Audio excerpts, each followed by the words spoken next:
We are going to talk about composition today. And I have some videos embedded into the presentation. So we're going to be watching some videos just because it kind of helps to have images that are like moving around and shows you different sort of ideas and strategies. And a video is a better way to do that than me just strictly talking about it. So we'll be kind of going back and forth. But the reason that we talk about composition and think about composition is because the things that pull you into drawing and painting most are composition, movement, material, and color. And this also talks about color a little bit. So for those of you who want to use color in your final project, this will also help with that. But composition is sort of like the overarching like way everything looks and is unified in a drawing. And that is sort of like your first impression when you're looking at something. So it's really important that your composition is thought out and intentional and unified, because that's how your viewer kind of reads your artwork. When we're talking about composition, sometimes we'll talk about I'll talk about like the elements and principles of design. And that's just like your base, that's just your base kind of understanding of language of composition. So like thinking about, is this composition balanced? Is this composition, does it have movement? How is this composition moving? Are things in proportion? Does this have contrast? We talk about that with value, right? You can talk about that with color. What am I focusing on? Is there a focal point? Is there any sort of rhythm or movement, or just how am I moving through this drawing? So all of those things are like important questions to ask yourself when you are sort of setting things up, and that helps your viewer move through the drawing as well. So when we start thinking about composition, there's sort of like 8 main compositional strategies that sense of balance and unity in an artwork. The main and sort of like most used types of composition are rule of thirds and asymmetrical, the ones with the big red arrows. We're going to focus the most, and your exercise is going to be on creating an asymmetrical composition, because it is probably the most highly used and it gives you the most options. And it's also the hardest to balance, which is why we're going to work on practicing that one. The next 2 sort of most used are probably a diagonal. Diagonal is really good at giving movement. It can be very dynamic. And a rule of odds. Rule of odds is used a lot in still life composition. And just sort of like general observational artwork. And then triangular is also used relatively regularly. Triangular is used a lot in portraiture. And then radial and symmetrical are used more in design. And then landscape is anything with the horizon lines, just a landscape. So like this, for example, is an asymmetrical composition because it's using lots of different sizes, shapes, colors, different types of elements in order to like balance out the picture plane. So you just get the most variety when you're talking about asymmetry. And now for more on the subject. The principles of design deal with how the elements of art are arranged in a work of art. The elements of art, of course, are the basic building blocks for art creation. Generally, there are 8 accepted principles of design. They are balance, proportion, movement, rhythm, harmony, unity, emphasis, and variety. Some art specialists also include contrast as one of the principles of art, but since contrast can create emphasis, most people decide to leave it off the list. Not all of the principles of art affect our compositions, but most of them do. Let's take a closer look at how the principles of design affect our compositions. We'll start with balance. In terms of art, balance refers to the overall distribution of visual weight within a composition. Each element or subject that we include in our compositions carries with it a visual weight. If we include one subject on one side of the picture plane, we'll likely need to counteract that visual weight with either negative space or another element that carries with it its own visual weight.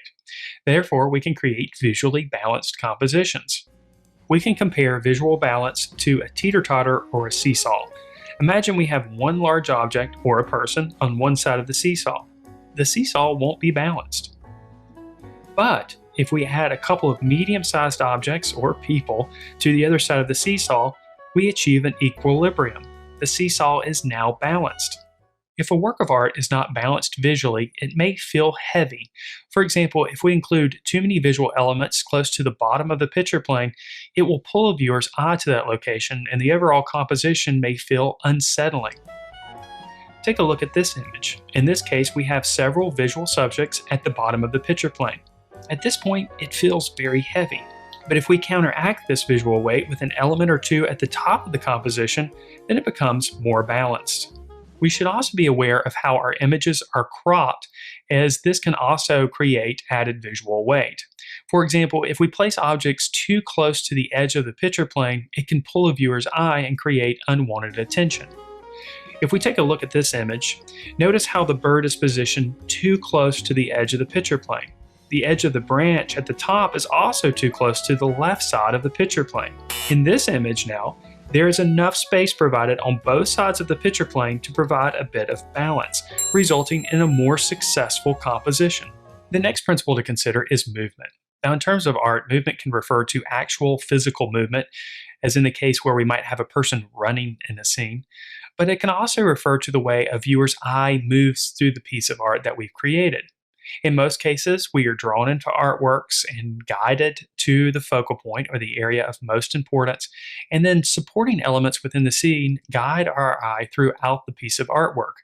We want to engage our viewers, so we need to encourage them to move through the piece in a specific way, and a lot of times this is referred to as eye movement. Depending on the subject, the order in which someone may move through a piece of artwork may look like this. First, the viewer is drawn into the work. Then the viewer is guided to the focal point or focal points. Then the viewer is guided to supporting elements. Then the viewer is guided out of the work or back to the focal point. This visual movement within the composition is usually achieved using contrast, guiding lines, diagonals, or overlapping objects. Take a look at this painting by Willard Metcalf. Take note of how your eyes move through the work. Perhaps your eye followed a similar route as mine. I entered the work at the bottom of the valley near the stream. I was guided by the line of darker trees to the center of the pictorial space, then back into the forest on the left. I then followed the line of trees across just in front of the distant mountains. From there, I was guided back to the center. The positioning of these elements allowed me to engage in the artwork. I was able to move through the piece and enjoy each one of the individual sections of the artwork without becoming overwhelmed with visual information. We can do the same thing in our artworks. When we plan our compositions, we can consider how a viewer's eye may move through the piece. Now, of course, we don't have complete control over how viewers will interact with our art, but we can have some influence.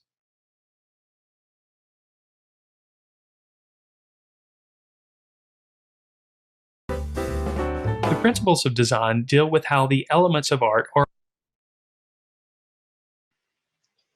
It's a little clunky when I have to change to the next slide, so it always starts again, just so you know. So he was talking about balance and thinking about how balance needs to sort of, well, be balanced, but just different ways of creating that.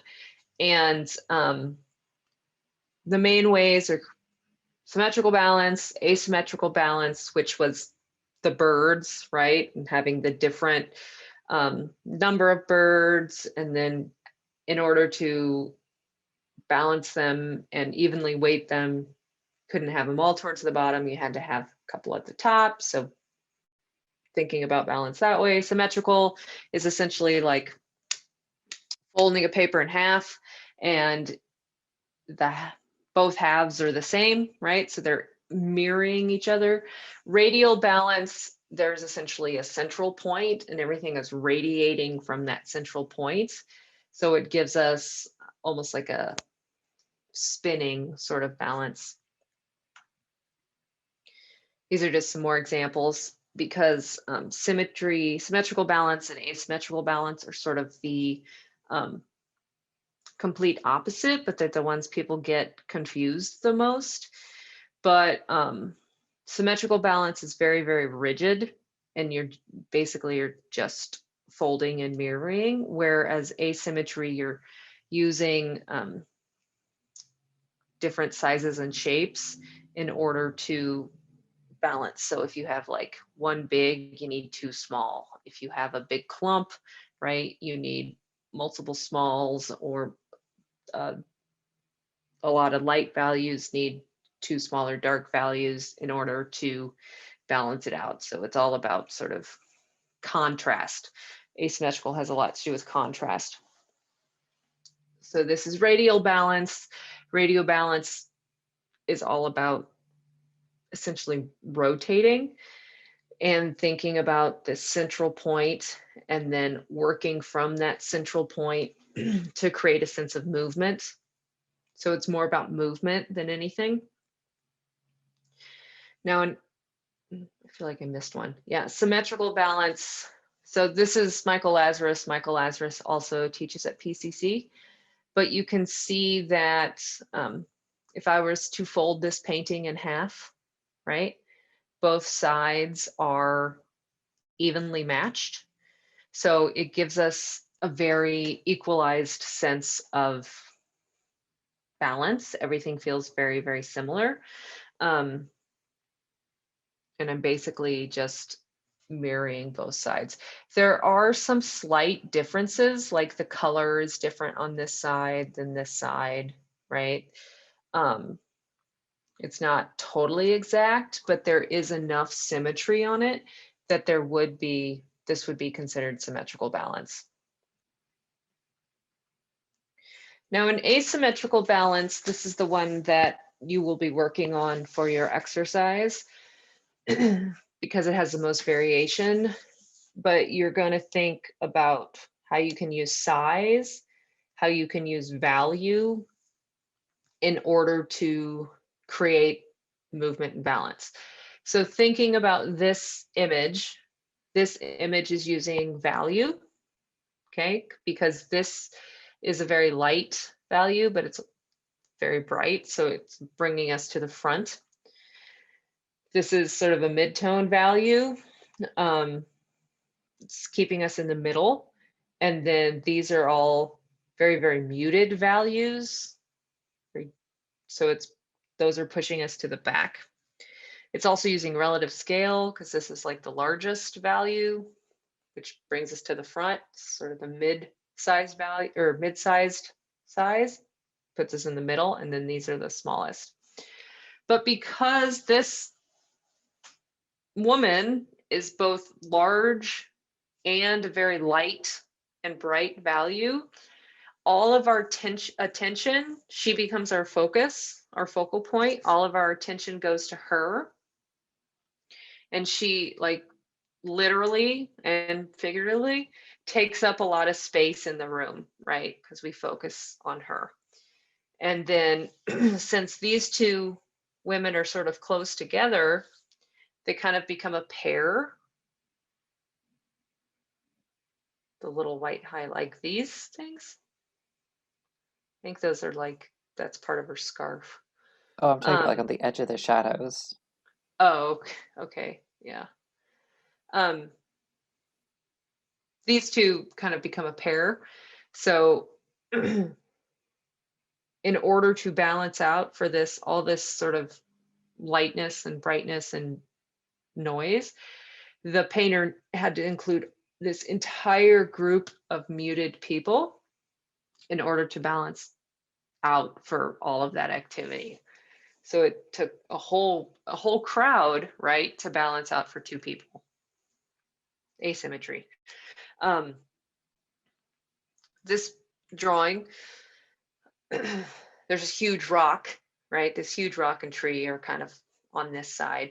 But in order to balance out for that, all that information, all that huge rock and tree, which is very stable, it's not moving, the artist has this group of people. So there's essentially 5 other subjects in order to balance out for that large kind of looming rock. But another thing that the artist is using here is it's using something that's active and performing an activity, because all of these are, moving around, in contrast to something that's very, very um, inert, very, very stable, right? So having something that's active also will bring your eye to it, as opposed to something that is like traditionally very, very solid. Um, and then asymmetry, another way to create that is through the use of negative space, because negative space is essentially like another way to create shape, another way to balance things out. So this use of white, right? This becomes negative space. This is negative space. And then all this activity around it. But this negative space gives us a place to rest, gives us a place to calm down. And so that balances out in these for all the like use of color, and in this one, all the sense of movement. And this sort of slows down and balances it out. So it just is another way to kind of think about asymmetry.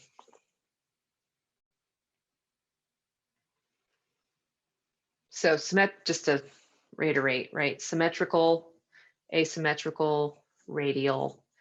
You can also think about, particularly if you're more of like a designer, or you're making posters, or you're laying out, I don't know, websites or anything, think about kind of dividing your image into grids.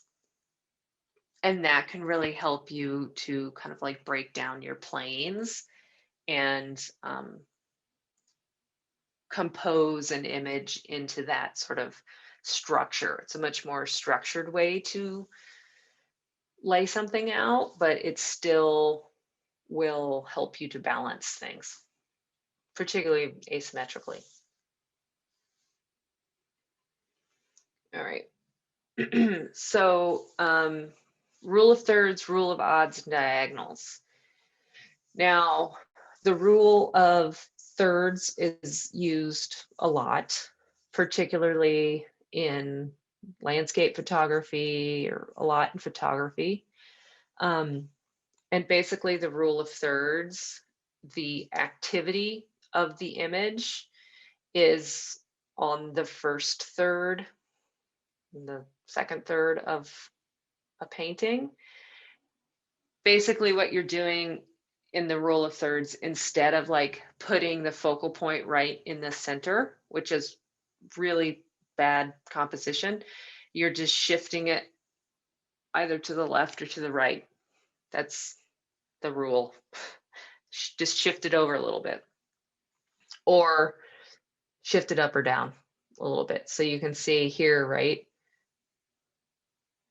The tree is just shifted over, and then this sort of swirly thing, kind of almost reaches this other third. And then diagonal just moves our eye from one corner to the other, and it gives a really nice sense of movement. So a lot of times artworks will have a primary composition. So the primary composition of this is rule of thirds, right? Because the cypress is the strongest subject. But then it will also have kind of supplementary compositions where this one has diagonal here. It also has a little bit of radial to create movement. So compositions will often work together, but there's always one sort of main forceful composition.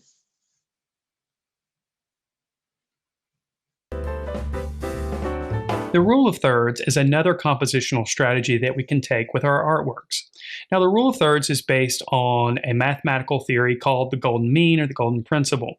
The golden mean and golden principle is rather complex, so most artists and photographers simply refer to the rule of thirds when they're laying out specific subjects within a scene. The way the rule of thirds works is basically we take our picture plane and divide it into thirds, both horizontally and vertically. We have intersection points that happen along these thirds. These intersecting points are great places to put focal points. They often lead to a more aesthetically successful composition. We can also even place subjects directly on these lines of thirds. You'll see this used lots of times in different movies and films and even photographs. In fact, if you take a look at the video you're watching right now, you'll notice that I'm laid out in one of the thirds within the picture plane. Let's take a look at this work. Notice how the artist has positioned the figure, which is the focal point, almost directly on one of these points. Now, the compositions we create can be either static or dynamic. Static compositions are fairly straightforward and direct. Static compositions make sense for images like illustrations. For example, a scientific illustration where the intent is to basically show the viewer some information. In most cases, however, we want to create more dynamic compositions since those tend to be more interesting. There are several ways that we can create more dynamic compositions, but one way that's used by artists over and over again is by including diagonals in the artwork. In this work by Frederick Remington, we can see the repeating diagonals throughout the artwork. Notice how it makes the artwork more engaging and more interesting, and more importantly, more dynamic. So look for interesting ways to incorporate diagonals in your composition. For example, instead of showing a subject from a straight-on view, maybe you consider showing that same subject from a bird's eye view or perhaps a worm's eye view. This will create more interesting angles and give you the opportunity to include more diagonals in your compositions. Now, when we compose our artworks, we should also consider the number of elements or subjects that we include.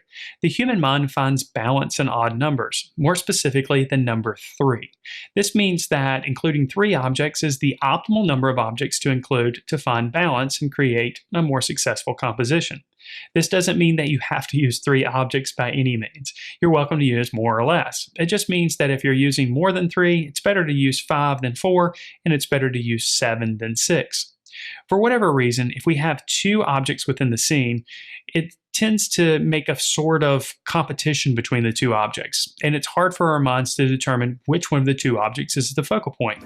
For example, if we look at this image that features 2 spheres, it's hard to determine which one of the 2 spheres is the most important and therefore demands our attention. However, when we add a third, the other 2 subjects act to frame the third, resulting in a more balanced composition.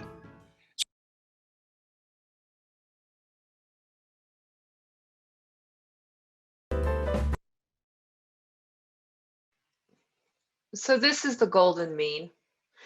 As you can see, it's quite complicated. There's like a whole mathematical equation that you can use to figure out the golden mean. But basically, it's the rule of thirds mixed with a radial.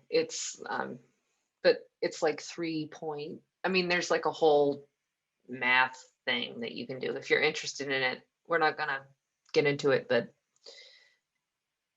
just so you know. So like you said, rule of thirds, you're basically moving it over, right? Just to create, it just allows you to see the rest of the picture and to open up the space a little bit. But again, like thinking about how compositions combine. So this composition, very sort of weird image, has this sort of sense of asymmetry to it, kind of using these larger figures, balancing them out with all these sort of small figures. Plus there is this kind of sense of this triangle here, which we'll talk about in just a little bit. And it's also using all this whole group of peasants in order to balance out these sort of, I don't know, architectural aliens. I don't know what they are. Not to mention the fact that these are divided into threes, right? So there's sort of all of these groupings happening.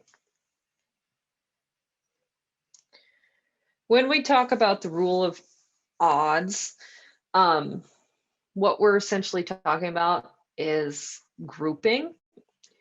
We as humans like things to be very, very orderly.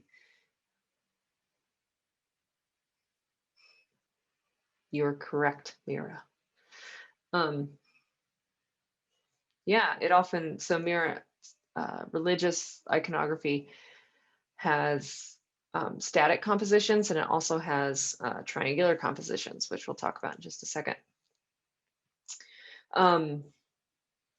But the rule of odds, you're essentially thinking about grouping, because our brain likes things to be super neat and orderly, but the rule of odds essentially breaks that because we put these two together as a group, and then we put those two together as a group, and then we're like, well, what do I do with that melon?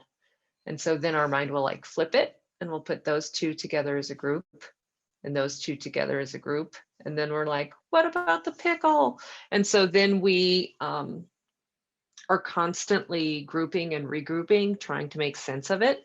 So it just allows us to create more movement. You know, these two skulls, and then these two skulls, and then those two skulls. So it just creates more visual movement, which is why I had you put 3 or 5 objects in your still life. So you could create this sort of conversation between different objects in your still life, and it helped to create more visual movement. So it's just about grouping, and it doesn't have to just be objects, right? It could be anything, people, trees, all sorts of stuff, squares, it doesn't matter. Now in diagonal compositions, you're thinking about drawing the eye from one side to the other. They often create sort of lots of movement, lots of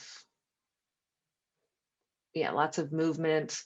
They're not very static. Oftentimes they will not just go from one side of the other, but they create more of like an X. So there's movement moving in both directions. So here you can see from the corner of the foot up all the way, his hand is pointing, and then up here to the flag. Here, he's falling off the raft. This is called the Raft of the Medusa, this painting. All the way up his body, his knee, through this pointing fabric, and then all the way up to the edge of the raft, essentially. So it's moving in both directions, pulling itself apart. Whereas here, all the diagonals are kind of going in one direction, but you can see it's like the people are literally tumbling.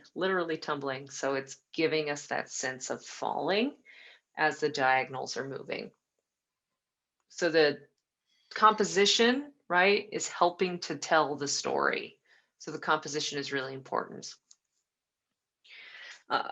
Diagonals and triangles will often work together.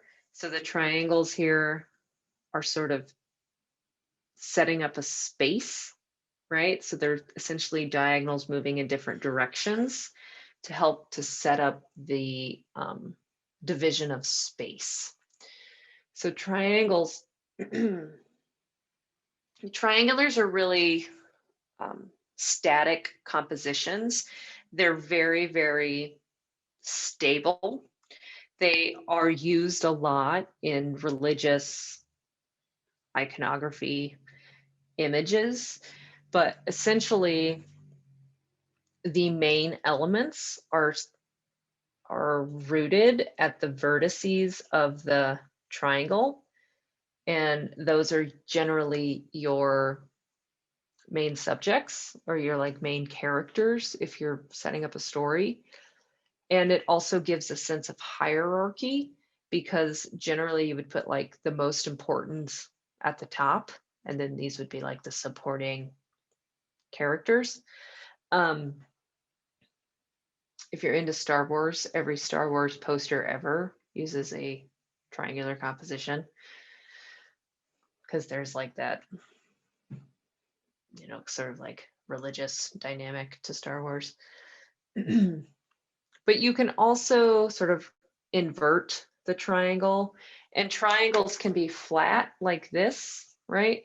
So flat, or they can also be in perspective. It doesn't have to be up and down. They can be inverted in and giving more of a depth as well. And you could use the triangle in the negative space too. So the triangle is not necessarily on the vertices, but like all the way around it. So there's multiple ways to use it. So now we're going to just talk a little bit about focal points. So how you sort of think about what you want to focus on.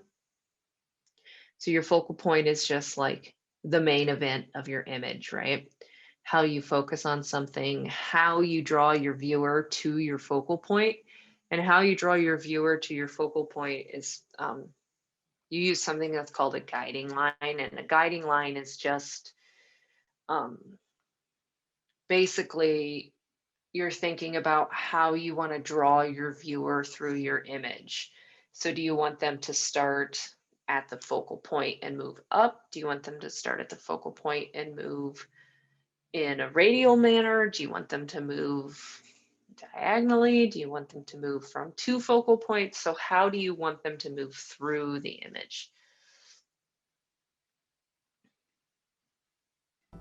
The balance and focal point always work together to tell the story in an artwork. Let's dive into the subject of focal points first. How can you direct the viewer's eye towards your desired focal point? You can do this by using contrast, faces, and guiding lines. Adding contrast to guide the eye to the focal point can be done in different ways, using color and saturation, for example. By using a contrasting color for your focal point, you can really make your subject stand out.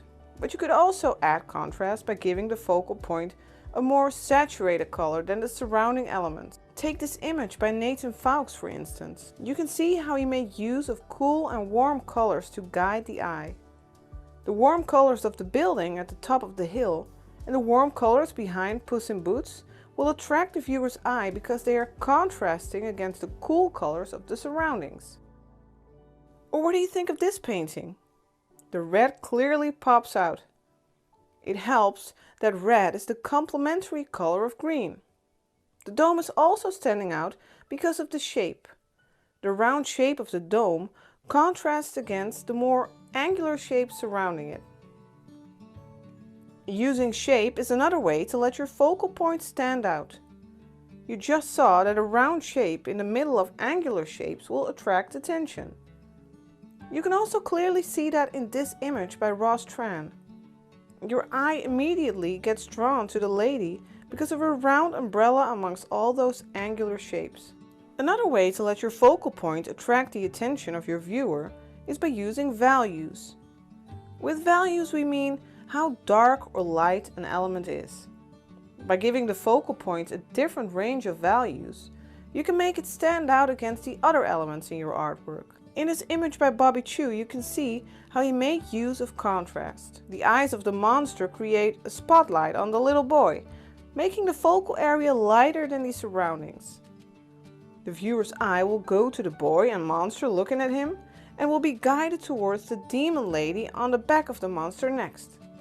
And do you see how the viewer's eye gets guided back to the bed again? Or check this piece by Alex Flores. Notice how your eye gets drawn to the lightest place here. It might sound a bit strange, but you can also make a subject stand out through activity. Perhaps your subject is standing amongst a group of dancing subjects. Speed can also make a subject stand out. Someone running through a crowd, for instance, will definitely pull the attention of the viewer. Look at this painting by Degas. You immediately notice the man standing still because of his relatively stiff pose compared to the rehearsing ballerinas. There is contrast in activity here. You can naturally make a subject stand out by literally focusing on it. Make your focal point in focus and make the surroundings blurry to achieve a contrast between focus and blur. Photographers achieve this effect by playing with their aperture, for instance. See how artist Bo Chen plays with this by focusing on the lady on the rooftop and making her surroundings more blurry. As a viewer, you immediately understand what the main focus of this painting is. You can see the same in this image by Alex Flores. There isn't just a contrast in focus here, but also in color and shapes. The warmth of the light in the face, but also the rounder shapes, stand out against the surroundings. So we've covered contrast as a way to guide the eye of your viewer. There are many ways to use contrast in your paintings to make your subject stand out, and you saw that artists use multiple ways to achieve this contrast. Besides contrasting subjects,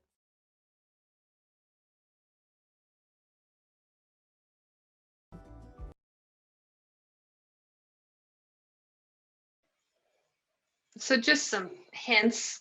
If you're having trouble thinking about composition, you could just start with lines and think about movement, right? How you want your viewer to move through it, how you want your subjects to move, how fluid you want it to be, if you want it to be more static.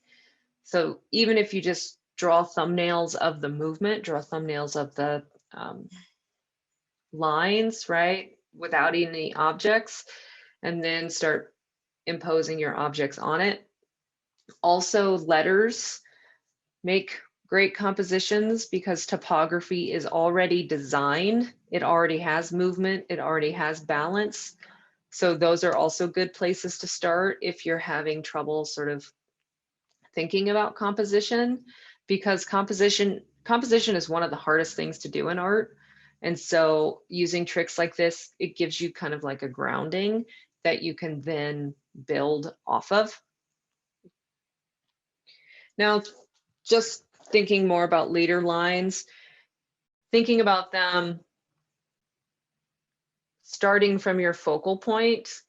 Basically, you want to get back to your focal point.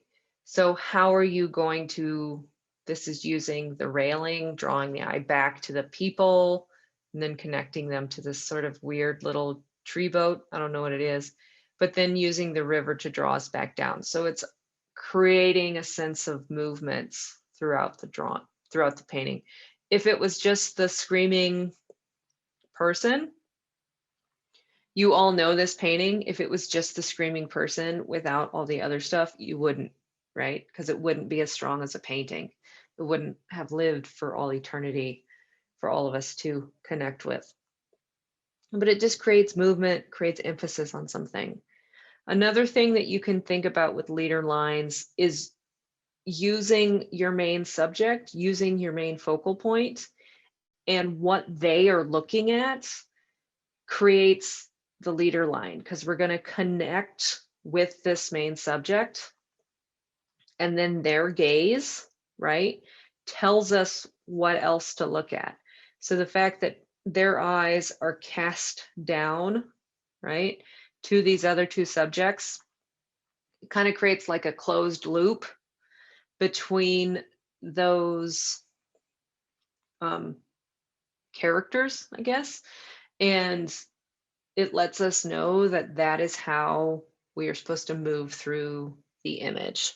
Also notice it's a religious painting and it's using a triangular composition.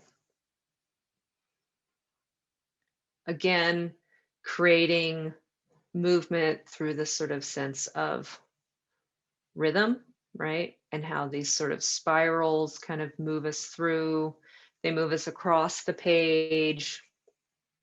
And then this sort of rule of thirds, this cypress kind of takes us up. So it's all about this looping around, creates a lot of movement, creates this sort of rhythm, keeps us within the painting, but constantly moving through it.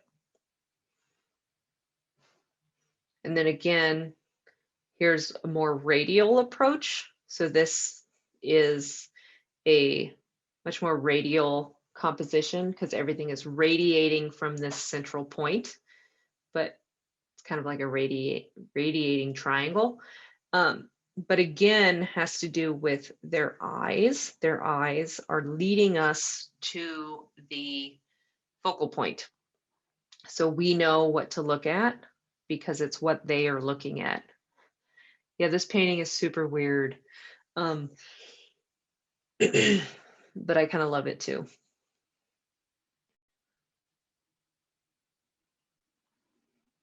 But even in something that's like pretty symmetrical, because this is more of a symmetrical painting, even though there is variance, right? Just for, even though there is variance on the side, there's still a lot of symmetry, a lot of shape. And the geometry and the architecture still is leading us into the image to let us know that these two figures in the center point are the most important in the image. So those are just like, just thinking about how you can use your composition to tell us what's important, right? So these are just some really common compositions, some common ways to weight things. Right, this is some common ways to lay things out, thinking about thumbnails. So just some things to avoid.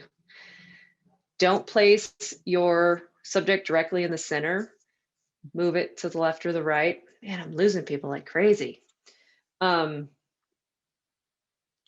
it's a portrait. Portraiture, it's okay to have it right in the center, okay? Horizon lines, just a little bit up or a little bit down. And then don't place things too close to the edge. If it's too close to the edge, it's actually better to have it hanging off because it limits the movement, limits your movement. And then you always want to use a lot of shapes, a lot of colors, a lot of values, just to give that sense of variety. So asymmetry, right? Contrast, those are all good things. Okay, so one more video here. And this sort of puts it all together, thinks about storytelling, how you use all these compositions to kind of create a meaning. In this video though, when he's talking about content, he actually means subject. So just remember that subject, right, means like what's included in your image, like the things that you put in there. Content means like what that image is about. All right. When he says subject, or when he says content, he actually means subject. So I'm going to draw two boxes again and show you how composition and the content within your composition can imply story about it. So we'll draw a super simple scene here, a couple sand dunes, a little person standing in the middle of the sand dunes, and then a sun. Very simple, but it gives us an instant sort of vibe of what's going on. And I'll recreate the same scene in the exact same way, it's that one difference. Instead of the person in the middle, they'll be to the right and they'll be pointing to the left and they'll be walking. So that just sort of changes a whole bunch about the scene, and it's just one tiny little difference, but suddenly we have a bit of a story. Instead of just standing there, they're actually moving to the left, and you go, oh, why are they moving to the left? Maybe there's a beautiful oasis just over the sand dunes, and that's what that person is actually walking towards. And obviously I'm drawing an actual oasis here, but even if you didn't have that oasis drawn, it would actually imply a bit of story. And it was literally just as simple as moving the person over a little bit and making them face one direction. You get a totally different story to the scene. So simply moving elements around can change a lot of things about your story. And then if we had that person flipped and walking away, then it's going, oh, instead of walking to the oasis, he's walking away from the oasis. Like, why? Why are they doing that? You know, that looks pretty good down there. What's making them leave? Did they have a falling out with the owners of the oasis? What's going on? And suddenly you've created this whole story of possibilities and things just by moving this person. And it's really that simple. There's a lot you can do with just simply the positioning of elements to create a lot of stories. So I'm going to do the same thing again. I'm going to create another scene, but this time we're going to focus on content. So content, what's in the scene? Let's actually give ourselves a list of content. So we'll have some buildings, we'll have a little car that sort of looks like a cloud, we'll have a person, a road, of course, and a tree. Pretty easy content, pretty, vanilla, I guess. So let's start with scene one. We're going to draw a road. This is going to have a bit more perspective, I guess. So I want to be a bit closer to this car. I'm really, really bad at drawing cars. So yeah, give me a bit of, be nice. Be nice. So here's going to be my terrible car, and it's going down the road. So we don't really know if it's moving a lot. I guess from this perspective and from the angle, it makes you think that it's sort of racing down the road really fast, and it's giving this story. Simply just by that one little thing, just by adding a bit of perspective, you're at the front of the car, you're sort of down low, it gives story. Okay, it's a race car, it's got a spoiler, so it probably is a race car. We've got a nice happy driver, there's our person, let's draw in our buildings, let's draw in our tree, and bam, we have a scene with that content. Now on the right, I'll follow the same line of action, I'll actually copy that from the left hand side, and the same sort of perspective, but then I'll take the camera out and actually lower the perspective. So the same angle, but then I've lowered the perspective and sort of zoomed in, like I'm standing on top of a building looking down at the same scene. And although it's the exact same content, I've moved the driver so he's standing on a wall now instead of in the car. It's the exact same content in almost the exact same layout, but you can give a totally different story with the same content. And this is all about composition. So instead of a race car driver driving down the road and it could be some tense action scene, maybe on the right, this could be an opening scene for a shot. So maybe this is a movie and you're actually trying to get a bit of an idea of what this city's like. And it starts with this guy and he parks his car at the front of a cafe and then goes in and has a coffee. And this is basically your opening scene to go, oh, okay, he's in a city, he's standing next to his car. And this is what it looks like. There's not a ton of sort of style or emotion. It's a pretty standard scene. But now what we're going to do is actually change the implied story and change a bit of the style and the emotion of this right-hand image by the use of color and shading. So I'm going to go for a bit of a stylistic approach. I'll follow sort of just a dual tone color scheme. And let's say it's going to be sunset. So there's going to be big shadows cast by all these big buildings and the person sort of standing on the wall, half in shadow, half in the light. And the part that I want you to look at in the scene is obviously the person and the car. So that will be in the light, and then the rest of the elements will sort of be in shadow, and the sunlight's casting this, nice orange light over the important parts. And this is how I'm using color to sort of direct the person to look at what I want them to look at. I'm also using it as just a tool for my color scheme because it looks cool for the color scheme, these sort of opposing colors with the greeny blue and the orange. And it gives a bit of a stylistic approach. It's going, okay, suddenly it's sunset. It changes the story. Suddenly we have a bit of a stylized sort of art style for this image with this sort of dual tone effect. And it creates a whole different story. Now it could be sort of like a sci-fi movie. And it just, it changes a lot simply just by changing the colors. And then if we go back over to left, let's say we'll make the car pink, make it, have green wheels, and basically make it a bit more bright, a bit more punchy, a bit more sort of different color scheme. But then we go, okay, I still want the car to be the center of attention, so let's make all of the background a bit desaturated. Let's make the road just simple gray colors. We won't make any sort of bright colors in the road anywhere. Same with the buildings and the tree and everything. I'm just going to pick some standard sort of gray, sort of browny colors for the buildings. Make that one just a bit lighter color. And then also for the background, I'll just pick maybe like a blue, something like that, just sort of a dark desaturated blue, because we want this car to stand out. We want this car to be the focal point of the image. The rest of it is just sort of, it just sort of sits in the background. You might not even look at it. So there could be a chase scene in a movie, and although these two images have the exact same content in them, or almost the exact same content, the left, all you really focus on is the car, and that's all you're thinking about. And then on the right, you're thinking about this whole scene and you're thinking about the story behind it and the time of day. And then the left, you're thinking about, oh, how fast is this car driving? What's he driving to? What's he driving from? Oh, that's a cool car. I like the color of the car. It makes you think about totally different things, about the colors, the style. It implies totally different storylines, but they all have the exact same content. And that's how much you can drastically change your idea on imagery just based on the composition and what the actual content is within that composition. I know it went over a lot. I know there's a lot in that slideshow, but I think composition is like super important. So I wanted to make sure that we talked about it and all the sort of like aspects of it.